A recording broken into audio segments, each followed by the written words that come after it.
Hey everyone, welcome back to Arcane Station. I'm your host, Mike Porter. Tonight we are going to go into the third episode of the Altered State series. Now, in the previous episodes, I talked about just in general what the overall events that were taking place that people had happening.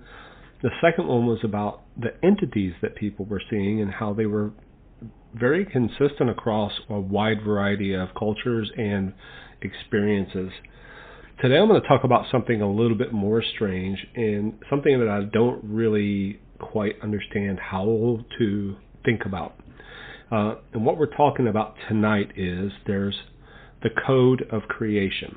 So people are starting to see inside of like laser lines for leveling, and sometimes they see these with a little bit of added psychotropic substances to help them see it, or sometimes people are just seeing it without that. So let's talk about the history of this and where it came from. So the thing that appears behind and underneath those entities is the code. And so we're going to go through it and get a better understanding of what that might be, or at least a better understanding of what people say they're seeing. So in the 1950s and the 1960s, researchers began documenting psychedelic experiences in clinical settings, and they were working with subjects who had no frame of reference for computers. So again, the 50s and 60s, NASA had used the very large computers for working with, sending people to the moon. They were room-sized, and they were not something that people had an intimate understanding of at that time period. And so they'd never seen a line of code, and they didn't understand what programming was, much less what was happening in the government laboratories and typically the university basements at that time period. They just had no clue. And obviously the code back then was more like punch card type code or binary or something along those lines, and it was less about sort of the different languages that you see today, like C# or C++ or Python or Lua or Ruby on Rails, or any number of things that people are using currently to do things in the digital world. Back then they just had no concept, typically the average person. So when a research subject in 1962, they documented this early psychiatric literature on mescaline. They described seeing symbols that meant things, so patterns that flowed like a language but weren't any language that they knew. And they said it felt like the universe was showing them instructions written in a script I almost understood, but they didn't call it code. They didn't have that word for it. They called it a sacred language, a divine script, or the writing of God. So the same phenomenon was documented in ayahuasca ceremonies in the Amazon going back centuries. The Shipibo people of Peru have a tradition of what they call kine, intricate geometric patterns that they say were given to them by the plant spirits during ceremonies. So the Shipibo, or Shipibo, I'm not really sure how that's pronounced. The women of those tribes weave and paint these patterns onto the blankets and on the pottery. And they said it was encoding healing songs into the fabric and ceramics. And they described receiving these patterns directly during visionary states. So when they were on ayahuasca, they described them as a language, a living script, and a transmission from another layer of reality. And that's pretty interesting that they use that sort of layering of reality, because quantum mechanics and quantum physics tell us that there are multiple dimensions outside of the four that we know about, which is X, Y, Z, and time. Up, down, forward, back, side to side, and then progression through time. So in West Africa, there's also the Bwiti, B-W-I-T-I. Again, I'm not sure how to pronounce this, but the Bwiti tribe, the Bwiti tradition of Gabon initiates take iboga, which is a powerful psychedelic plant. And they report encountering what they call the language of the forest, flowing patterns of meaning that communicate directly without being spoken. And again, there's no computers and no cultural framework for code at that time period. But they had the same description of this flowing language or script that they were seeing. And what we're looking at is a phenomenon that's been documented across cultures and centuries, all describing the same thing, this flowing, symbolic, structured language that appears in altered states and seems to carry direct meaning. And I think crucially, they all describe it as something they're seeing, not something they're imagining, something that's external, something that's already there. Their perception of it is opening. And then at some point, computers became more mainstream, and when that happened, DMT users in the 80s encountered the same phenomenon. They suddenly had a word for it. So there's a guy named Rick Strassman, and he was conducting his research at the University of New Mexico in the early 1990s, and he began hearing it from subject after subject. One subject reported, and these are quotes, "I was in a space made entirely of light and geometry. And underlying all of it, I could see code. Not exactly computer code, but it functioned like programming. Symbols, patterns. And I understood that reality itself is made of this. This is what the language of existence is." And another person said, "I watched what looked like source code flowing across the surface of reality itself, scrolling like a program running. And I had this overwhelming sense, of course, we've always been trying to figure out how the universe works, and here it is. You can see it directly, the code that runs everything." Again, this is another quote. So Strassman had heard this or something similar enough times that it became one of the defining features of high-dose DMT experiences. And what he noted was is that the subjects describing code in the 1990s and 91 were describing the same fundamental phenomena that the subjects in 1962 called a divine script. The cultural vocabulary had changed, but the underlying experience hadn't. So now that they had a word for it, it was easier to talk about. And so this is our starting point. It's the pre-internet, pre-internet, post-internet, across cultures, across substances, and across centuries. The same structured, flowing, meaningful language appears, and now we have to ask, what is it? So there is a scientific explanation, and it's not a bad one. It's actually quite compelling. And what it says is the human visual cortex, when deprived of normal sensory input or flooded with neurochemicals that is altering its processing, doesn't go silent. What it does is it generates stuff, and it tends to generate follows specific geometric patterns like tunnels and grids and lattices and spirals. So as a kid, I used to do this all the time. I would take my fist and I would sort of ball them up and stick them into my eye sockets and just kind of push a little bit.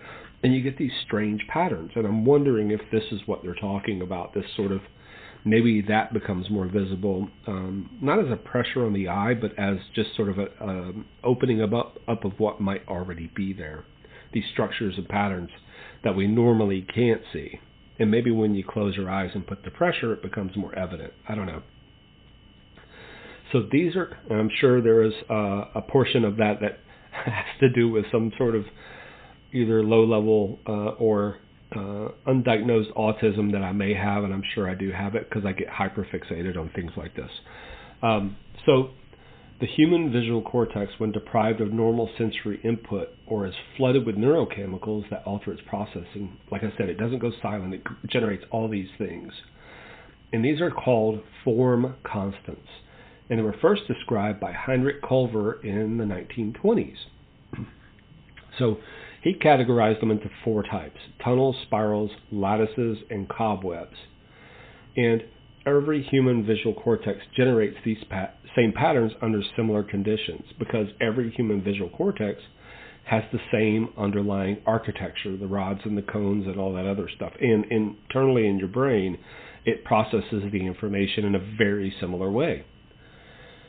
So, when someone sees these flowing geometric patterns on DMT, one explanation is that they're seeing the architecture of their own visual processing system. The neural circuits that handle pattern recognition, edge detection, symmetry analysis, when those circuits are activated without external input to constrain them, they turn inward and display their own structure. I have patterns in my brain, and because I'm not utilizing the ones that I'm seeing outside, I'm rebuilding them or trying to fill the gap with those with the code inside of my own visual cortex. So we could say that your internal code could be running when those situations are happening. And the code interpretation is specifically, that may be a product of what researchers called apophenia, apophenia,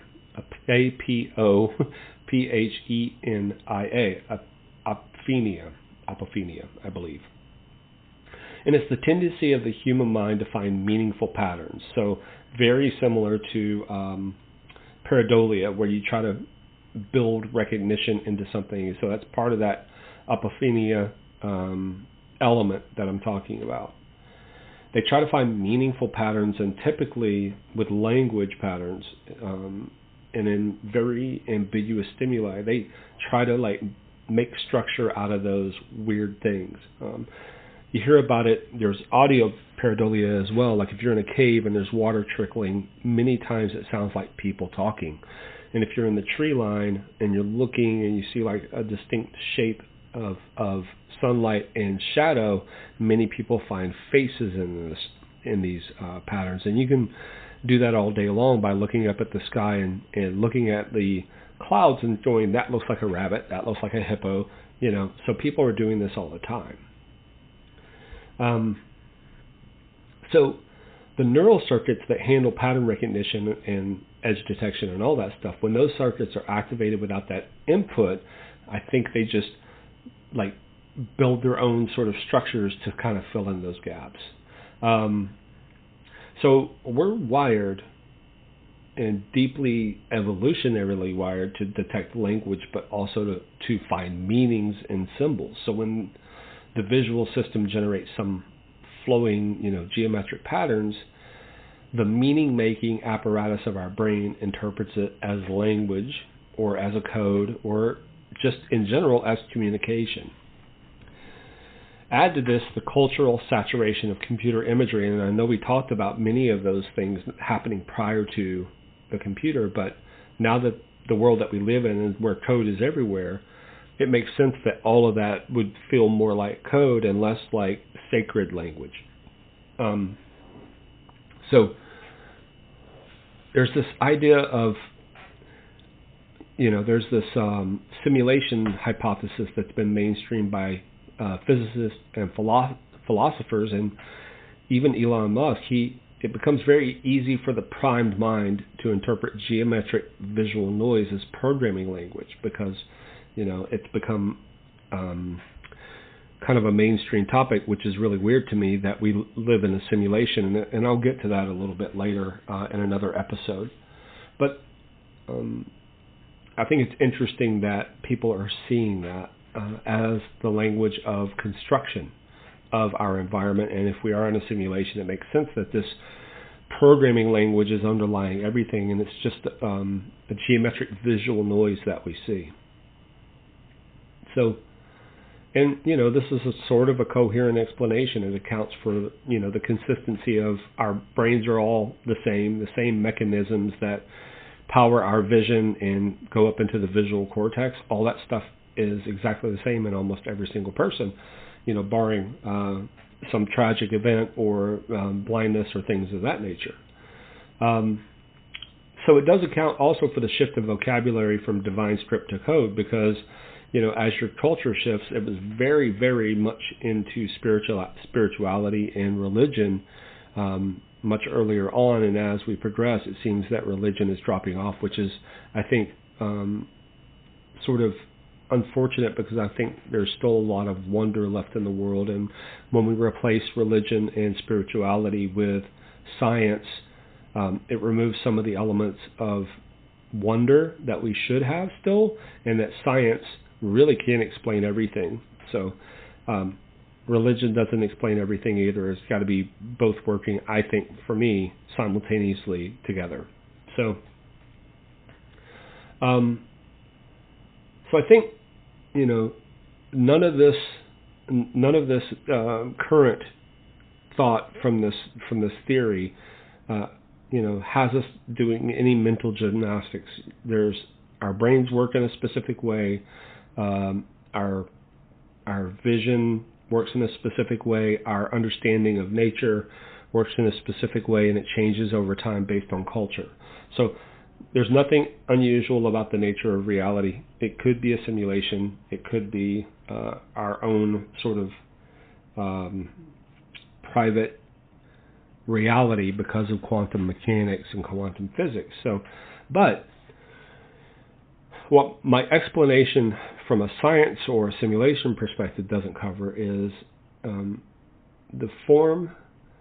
So the form that people are constantly seeing, the tunnels, grids, and spirals, that obviously those are expected because it makes, like I said, it makes sense inside of our brain. But what's not reported is just geometry. It's structured, hierarchical, self-referential symbolic language. So there's a difference between seeing a grid and seeing a system of symbols that appears to carry nested and layered meaning. So one is a pattern that your brain can sort of generate, and the other is something that behaves like syntax, like a programming language. And multiple people who have taken these, these psychotropic drugs, including the researchers themselves, like Strassman, who were documenting carefully that they reported that the code was not random. It wasn't noise their brain was misinterpreting as language. It behaved like language. It was something like grammar. It seems to contain information that the user then understands or almost understands in ways they can't fully bring back after they've had this trip.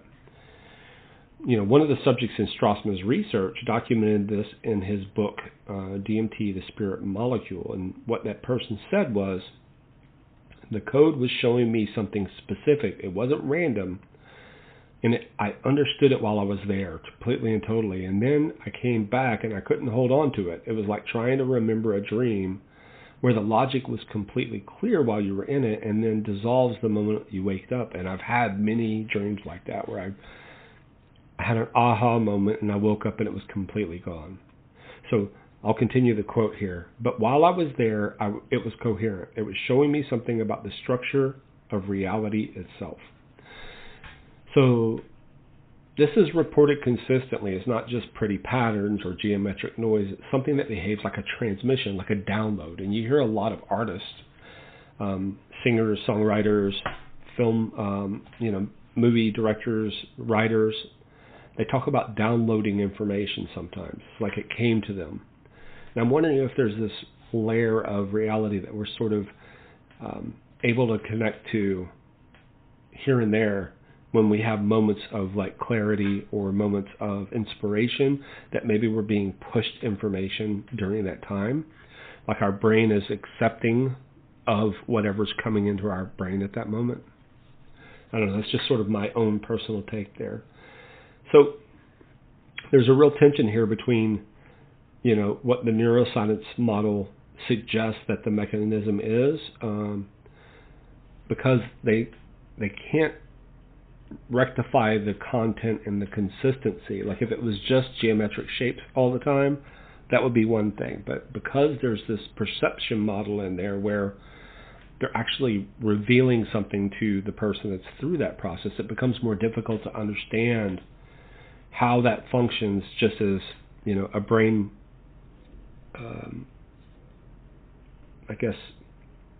filler, like trying to fill in those gaps. So let's talk about the simulation hypothesis and what it would mean. So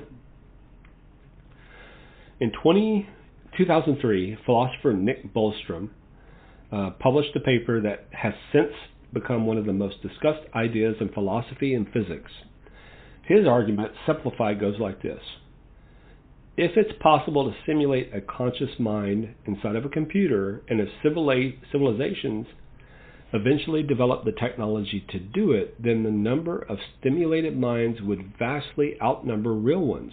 The number of simulated minds will vastly outnumber real ones, which means statistically you're almost certainly in a simulation. So we're now really close to general AI. General meaning that it's just as smart as us. We're on the cusp of it. It's not quite there yet. And it's very difficult sometimes to work within AI and try to get it to work in the way that you want it to work. And so generalized, I'm trying to remember the exact term for it, but it's basically equivalent to a human brain. We're not there yet. So this idea of simulation isn't fringe anymore. So physicists like James Gates have found what appears to be error-correcting codes. So actual computer science structures embedded in the fundamental equations of physics. And this isn't metaphorically, it's literally the kind of code that's used in browser security protocols appears in the mathematical structure of supersymmetric string theory. So Gates himself says he doesn't know what to make of it. So maybe our creator is the best programmer you've ever met, right? So, and sometimes I feel like I want to start the game over and try different things. But yeah, this is it's interesting to think that there's error correcting codes or bug fixes built into the physics of reality. And here's the connection that's really interesting. If reality has an underlying computational structure, and if the universe is in some meaningful sense running on something, then what would that look like from the inside of that structure? And it might look like code. It might look like, it could be binary, or it could be some sort of wave function that we're not quite sure of. But if the normal functioning of human consciousness filters this out, which I think makes sense because our brain tries to throw away trash data that we don't really need for day-to-day survival. So it's something that's interesting that's talked about across the 3 episodes so far, is the idea that perception is not a filter, is a filter, not a window. Then altering consciousness might in some cases lower those filters enough to perceive the reality and not hallucinating it, but actually perceiving what's really there all along. So I'm not telling you this is what's happening. I don't know, but I find it interesting that the most unusual and specific phenomena in all of these altered states experiences is code, is structured symbolic language. It's also the thing that aligns most closely with the most unusual and specific findings in theoretical physics. That there's a coincidence worth looking into more. So I want to bring this back to people's actual encounters, because that's where this series really provides the context for the things that I'm talking about. So a 2018 post on the DMT subreddit from a user named Quantum Dreamer described this. So, quote, "The code wasn't something that I saw passively, it was interactive. It responded to my attention. When I focused on a section of it, it would expand, show me more detail, like zooming into a fractal. I had the distinct sense that it was aware of me looking at it." And this is very similar to the machine elves that I talked about in the previous episode, that they were extremely aware that it was being looked at. So he goes on to say, not in a scary way, more like a database that was designed to be accessed, like I had stumbled into something that was meant to be found. A 2020 account from the Arrowwood Experience Vaults from a user describing a high-dose psilocybin experience. Quote, "The walls of reality peeled back, and underneath was this flowing architecture. I want to call it code, but it was more than that. It was living code. It was a code that knew it was being observed, and I understood while I was in there that this was everything. This is what everything was made of. Not atoms, not energy exactly, but information. Structured, self-aware information." And another user described this after a deep meditation experience. So they had no substance, substances. They weren't taking any psychotropic drugs. And this was from a Buddhist retreat in 2019. And it said, quote, "After about 90 hours of intensive practice, I had an experience where the visual field dissolved into what I can only describe as underlying data. Not metaphorically, literally, like the rendering engine of reality had become visible. I'm a software engineer, and I want to be clear. This is not me reaching for a metaphor. This is the closest description I have. It looked like the architecture of a program." So 3 different substances, and in the case of the last one, no substance at all. 3 different contexts in the last one, like I said, no substance at all. They just had this same description. All right, so here's where we're going to land on this, I think. I'm going to lay out both sides as honestly as I can because I don't genuinely have an answer for this, but the neurological argument is this. The human brain under extreme altered states generates geometric patterns consistent with architecture of visual code. Our meaning-making systems interpret these patterns as language and code because that's what our pattern recognition apparatus does with ambiguous structured input. So our brain is just wired to do that. The consistency across people's experiences is to be expected because we all share the same neural architecture. The pre-computer descriptions are the same phenomena interpreted through different cultural frameworks. So no computer in the 50s and 60s, computers in the 90s. Ubiquitously computers in the 90s. And there's no code in reality. The brain is only showing you the code of itself. It's only making stuff up for you to fill in the gaps. So I think it's a good argument, and it's testable, but I don't think it, and it doesn't require any extraordinary claims, so I think it's something that you can look at and say, I agree with that 100%. But there's a perception argument. So what people are encountering in these states is not generated by their own brains, but perceived by them.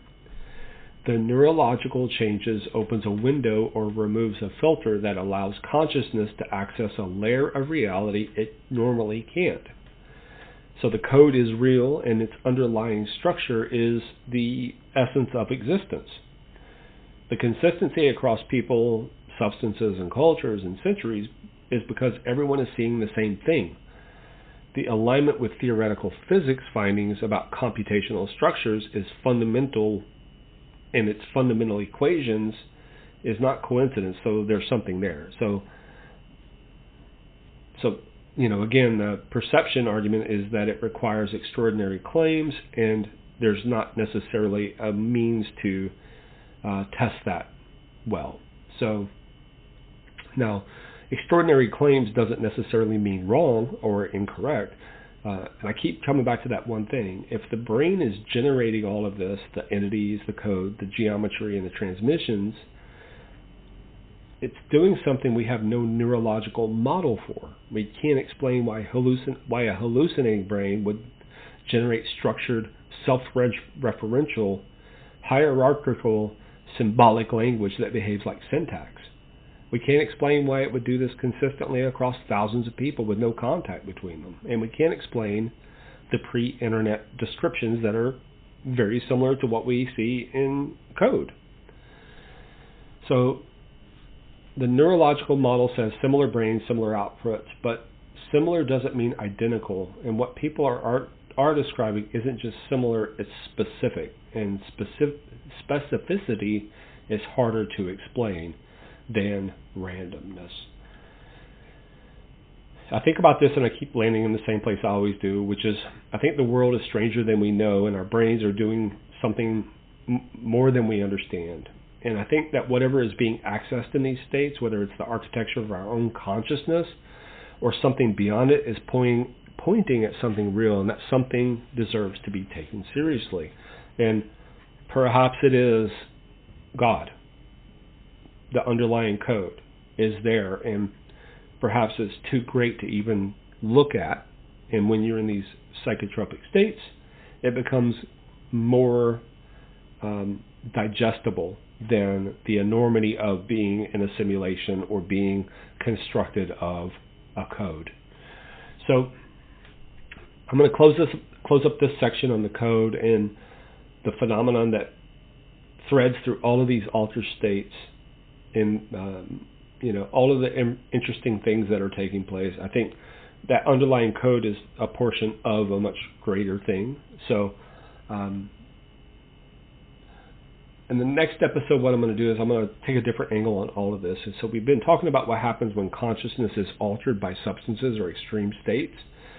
But I'm going to look at it in a different way. We're going to look at it when consciousness leaves the body entirely, or appears to. So we're going to look at near-death experiences, out-of-body experiences, and something called remote viewing that, according to the CIA and Russian intelligence and all these other places, that is absolutely achievable.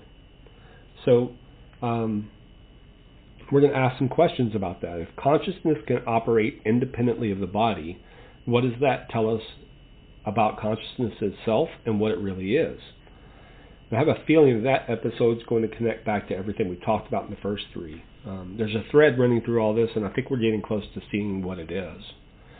And as I go through, I kind of laid out the next few episodes. I was trying to end up on 5. I think I'm going to have 6 because there's just so much to talk about in this. And I really hope you're enjoying these episodes. I find it fascinating what our brains and bodies do. I find quantum physics and mechanics and quantum science in general really interesting. And I think it does a really good job of trying to look at the supernatural in a way that scientists can understand and engage with, because I think most of the time scientists don't want to engage with the supernatural, but when you wrap it in something that they're willing to look into, I think it becomes more and more palatable for people to look into, and then also to have discussions about. I think it's super important for that to take place. So thank you so much for being here. If you've had any kind of experience that we're talking about, seen the code or the entities or any of it, I would genuinely love to hear about it. So I'm growing my presence on Facebook. I've got, I think it was quite a bit. It's like 35 or 85, I can't remember, 1,000 views on my shorts. But if you want to engage with me, go find Arcane Station Podcast on Facebook. You can engage with me there. I do short clips on YouTube, Facebook, and Instagram, and TikTok. So you can find me on any one of those things. Please help me grow the station. Tell a friend, subscribe. It helps more than you could possibly imagine. Thank you so much. Have a good night.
Hey everyone, welcome back to Arcane Station. I'm your host, Mike Porter. Tonight we're discussing the entities themselves. This is a continuation from the previous episode about altered states.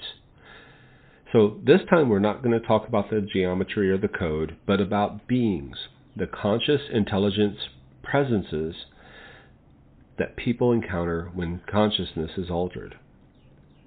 And we're going to ask a question that neuroscience has largely avoided. What if they're real? In the last episode, we established a pattern. Thousands of people across cultures and substances report encountering remarkably similar beings. But up until now, we've treated that as a curiosity, a phenomenon to be explained away by brain chemistry. Tonight, we're going to look at these entities directly. We're going to examine their behavior, their apparent intelligence, and their intentions. And we're going to ask, what would it mean if these beings actually existed? So, number one, we talked about it in the last episode, and we're going to start with them because it's perhaps the most famous entity type of creature when these people are having these trips. And it's the machine elves. And I talked about them in the last episode. So the term itself comes from Terence McKenna and has become shorthand in psychonaut communities. But what exactly are people encountering? So in McKenna's encounter, he spent decades exploring psychedelic states. He wasn't a casual user. He was systematic, intentional, and he detailed everything in documentation. He encountered these beings repeatedly on DMT, and he developed a specific vocabulary to describe them. So from McKenna's recorded lectures and written work, he says, the machine elves are hyperdimensional. They're not physical beings in any conventional sense. They're made of light. They're made of geometry. They seem to have a kind of existence that's more fundamental than physical matter. When you encounter them, they seem surprised that you're there, like you've somehow broken through into their dimension. And they want to show you things. They want to gift you with something.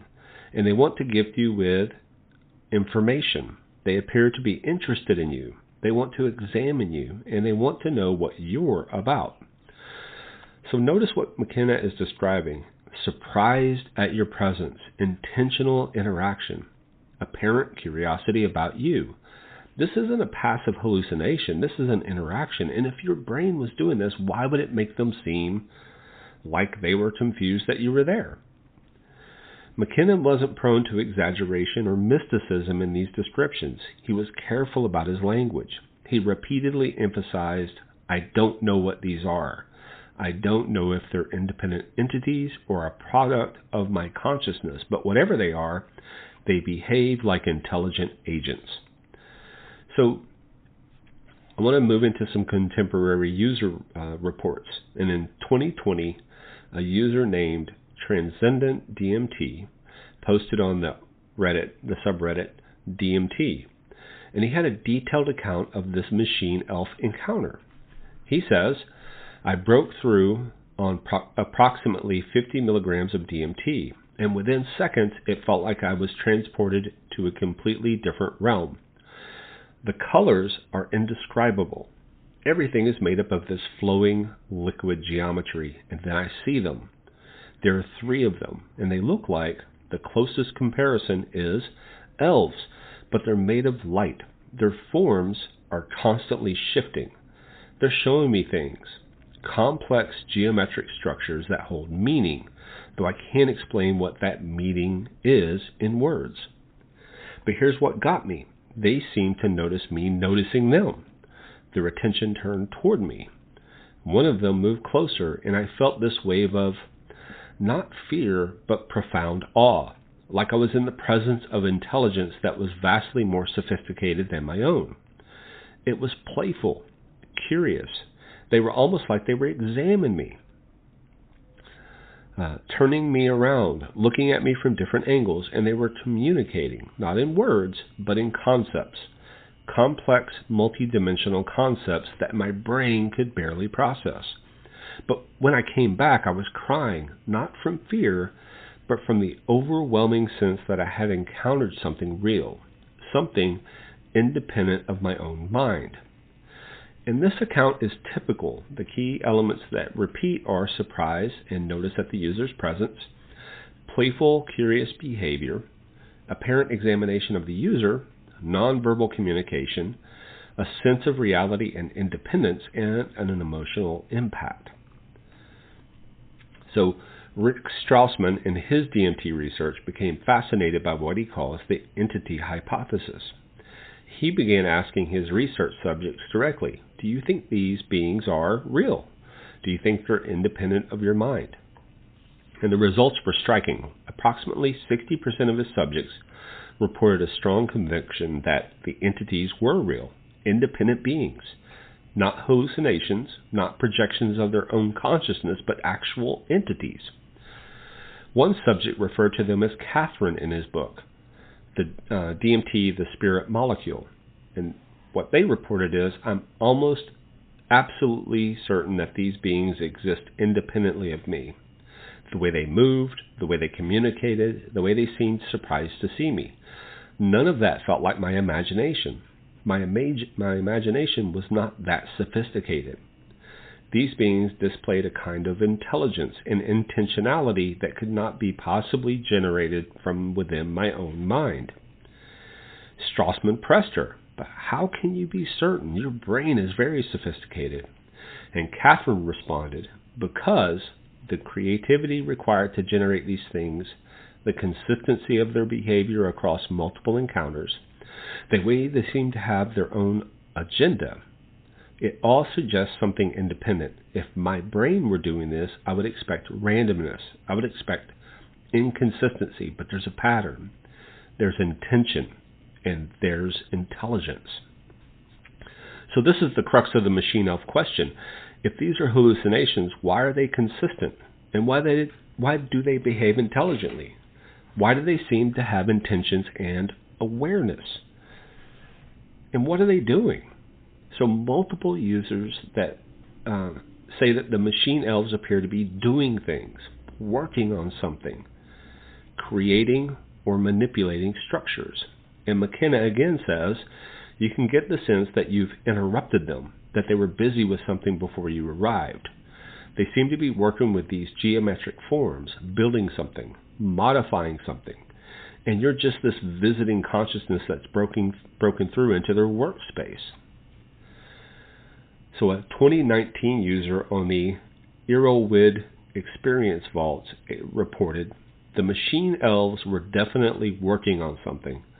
I could see intricate geometric structures that seemed to be alive, changing, being manipulated.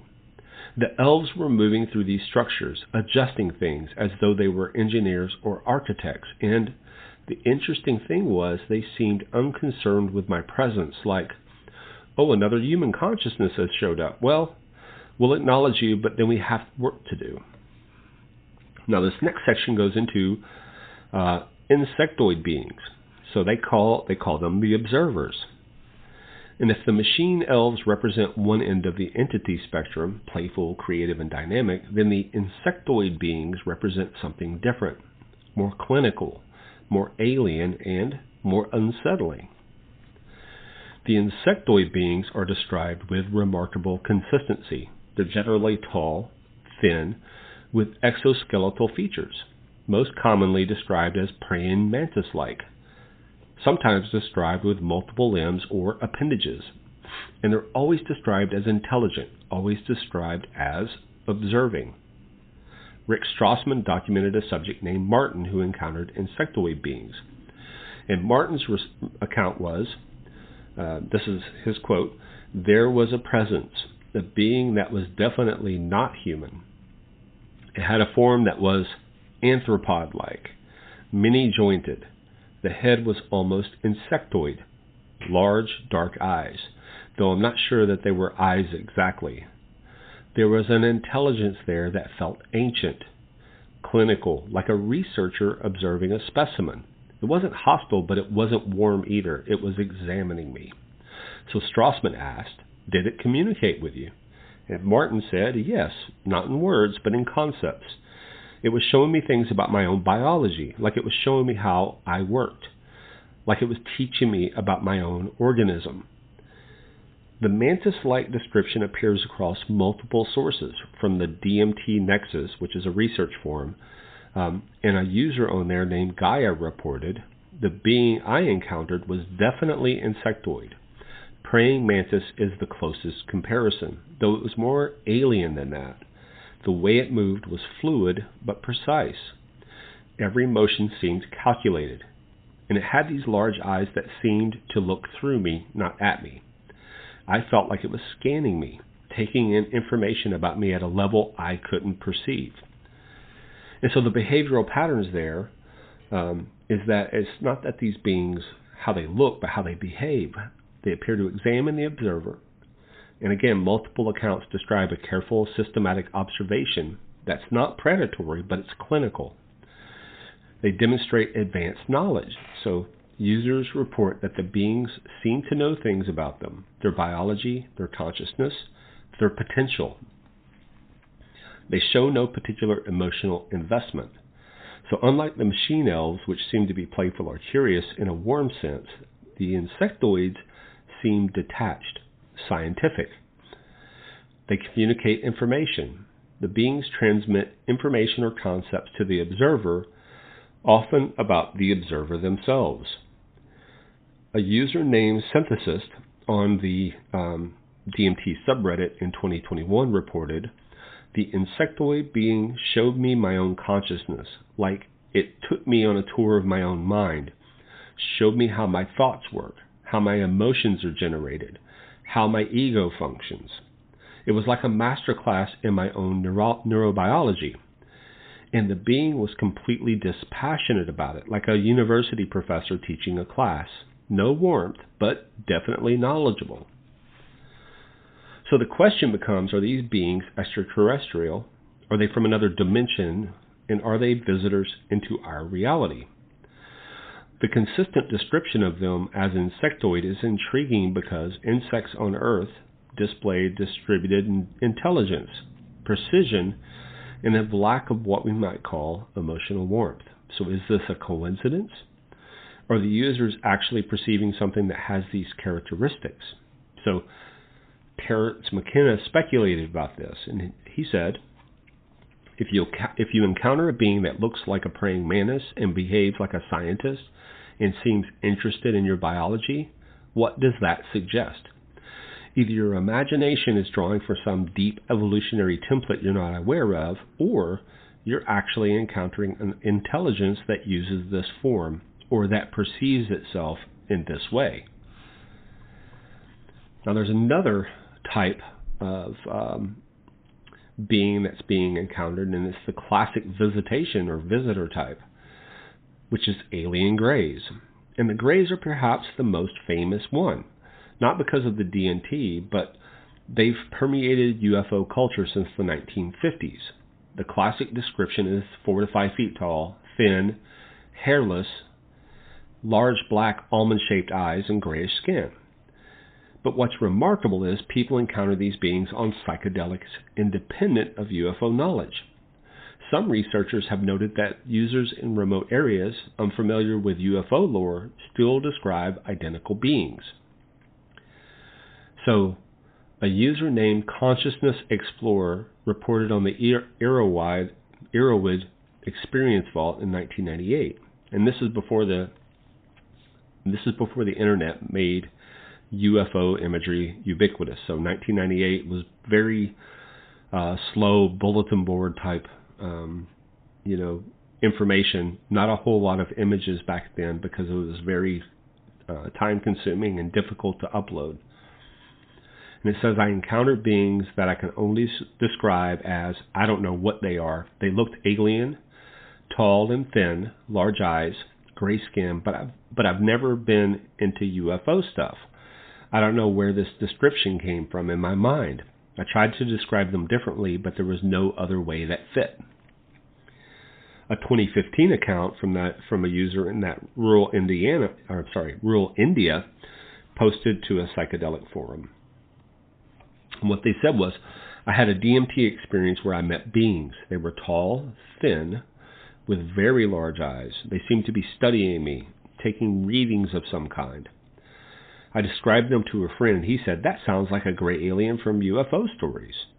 I didn't know about those stories, so either my brain independently generated this description or I encountered actual beings that matched that description.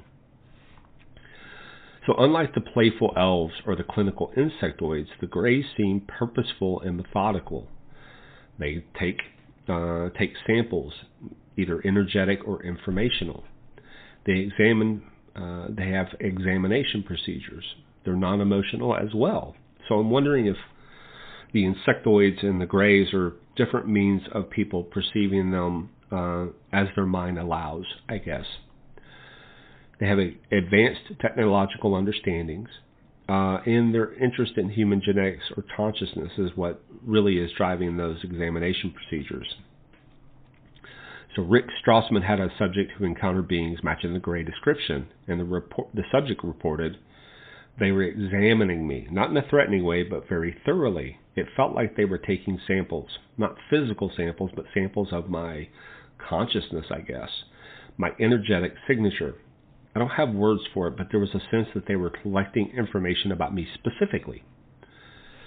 And what's fascinating is that the Grey alien descriptions from DMT experiences sometimes match descriptions from abduction accounts, testimonies from people who claim to have been abducted by aliens, and the clinical examination, the taking of samples, the interest in the human consciousness.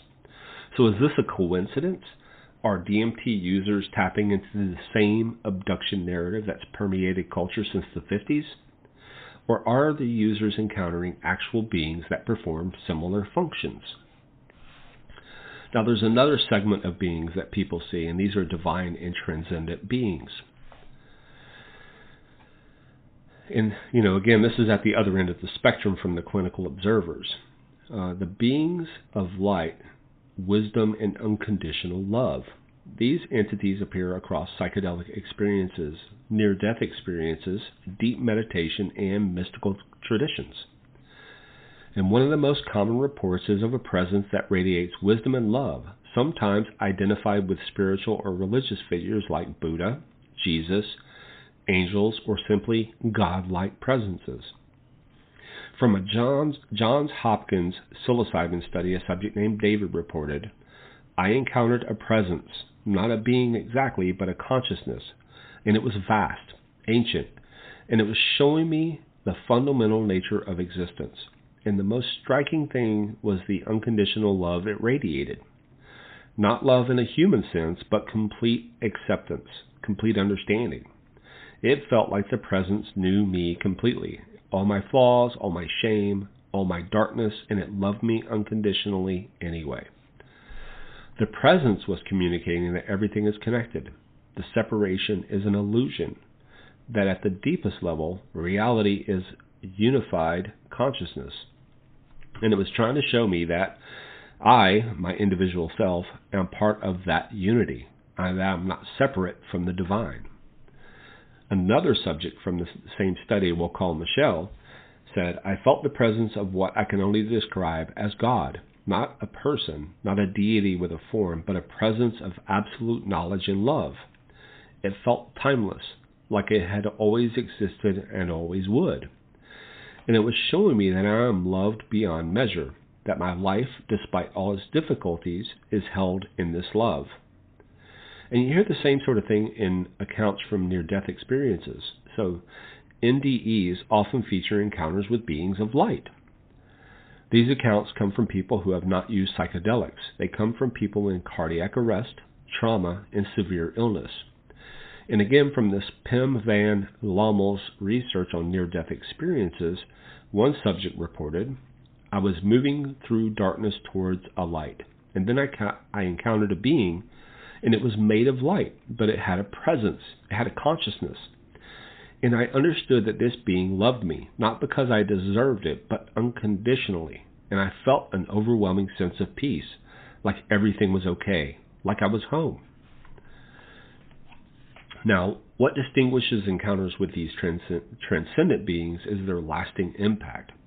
Users report that these experiences, or I guess experiencers, not everybody was using some sort of psychotropic or psychedelic drug, These are people with trauma and illnesses. So these people report that these experiences fundamentally changed their worldview. They often describe loss of fear of death, increased compassion, a sense of meaning and purpose, permanent shift in values, and healing of trauma. So in long-term psilocybin researchers, after encountering what she did, a long-term psilocybin researcher, after encountering what she described as a divine presence, said, "Before that experience, I was anxious, driven, competitive. After encountering what I can only call divine consciousness, those things fell away. It's not that I'm not driven anymore, but I'm driven by something different, by service, by love, by the understanding that we're all part of something larger." Now, not all entities that are encountered are benevolent or neutral. Some people report encounters with trickster figures, shadow beings, or entities that seem malevolent or manipulative. So there's this one that's called the trickster archetype. The trickster appears in mythology across cultures, certainly through indigenous cultures. And the figure that teaches through challenge, and it often through deception or illusion. In psychedelic experiences, some users report encountering similar beings. A user named Shapeshifter Mind reported, "I encountered an entity that seemed to be mocking me. It was showing me illusions of that seemed real but weren't. And it was laughing at me, but not in a warm way, but in a way that suggested it was testing me. Testing my ability to distinguish reality from illusion. It wasn't evil, but it was challenging me. And in the challenge, I learned something about the nature of perception." Now, there's also shadow figures, and people see these all the time. And again, I'm wondering if this is through this. Some people are naturally perceptive and can see these beings without being chemically altered, and some people can't. And perhaps this unveiling through this chemical process is allowing them to see things that are already there. So, for instance, the shadow figures. Some users report encounters with these dark figures, sometimes in the context of sleep paralysis combined with psychedelic use.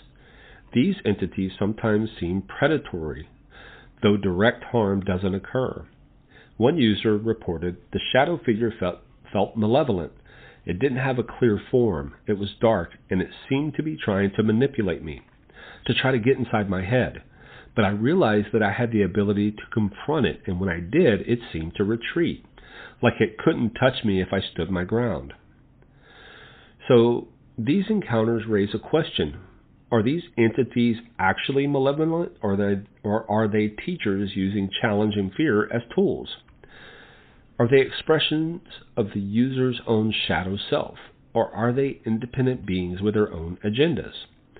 The accounts suggest something more nuanced than simple good or evil. Instead, they seem to suggest a complex ecology of beings with different motives, methods, and relationships to human consciousness. So I'm going to bring this back to the central question. If these entities are hallucinations, why do they display intelligence? Intelligence isn't just about knowledge, it's about responsiveness. They seem to respond to the observer, not just play out a predetermined script. There seems to be intentionality. They seem to have goals, purposes, and plans. They show creativity. They show us novel things and novel perspectives that we never would have probably come up with on our own. And they have autonomy. They seem to make choices, independent of our desires or needs. When you hallucinate, those hallucinations don't generally show these properties. Your hallucinations are constrained by your own mind. They can't show you something you don't already on some level know. But users of DMT, psilocybin, and other substances consistently report encountering information, perspectives, and entities that seem to exceed their own knowledge and creativity. So Terence McKenna said, if these are just hallucinations, they're hallucinations of remarkable sophistication. They display intelligence that rivals and seems to exceed our own intelligence. If I were generating them from my own mind, I would expect them to be constrained by the limits of my own consciousness, but they're not. So here's the thing I think that's really interesting about our abilities. You hear stories about people getting hit on the head and waking up and speaking a new language, or becoming fluent at piano, or suddenly learning how to paint or something like that. Perhaps our brain does contain everything that we need. Just maybe we're constraining ourselves by locking off portions of our own talents, our own knowledge, and maybe through these medications or these drugs, people are actually able to knock down some of those barriers, at least temporarily, to get into these places that they normally would not have been accessible to us through conscious thought. I find that really interesting. And so, maybe that's what's at play here. But I'm going to continue on with this. I'll move into the next section because there are other elements to this. Like I said, this is probably going to be maybe 5-part series. Hopefully people will stick around for the entire thing. I think it's an interesting concept and an interesting topic. I haven't quite yet figured out how to place it in my own personal worldview. I do have when I was a kid, I wanted to be a scientist. So, and then I also, became an artist, and I've got these wacky ideas about creatures and UFOs and the world in general. And so I'm trying to do my own unlocking of how I think about it, because I find all of these things fascinating, that there are these creatures that have these thoughts, have these sort of places within these altered states. I've not done any of these drugs, so I don't know how they actually work, or haven't seen any of these things. So we've looked at all of this stuff. So the question is going to remain: who are they? What are they? Are they independent intelligence? Are they products of our own consciousness, or are they something else entirely? So in the next episode, we're going to explore a different kind of phenomenon. We're going to examine code. And we ask, if reality is computational, what are the implications? And we explore the possibility that what we're encountering is not just beings, but the underlying structure of reality itself. Thank you so much for joining. Again, I have a YouTube channel. Go take a look at that. Arcane Station on YouTube, Instagram, Facebook. You can find me on those platforms. I look forward to interacting with y'all. Please like and subscribe. Tell a friend. It's going to help me out tremendously. Have a wonderful evening.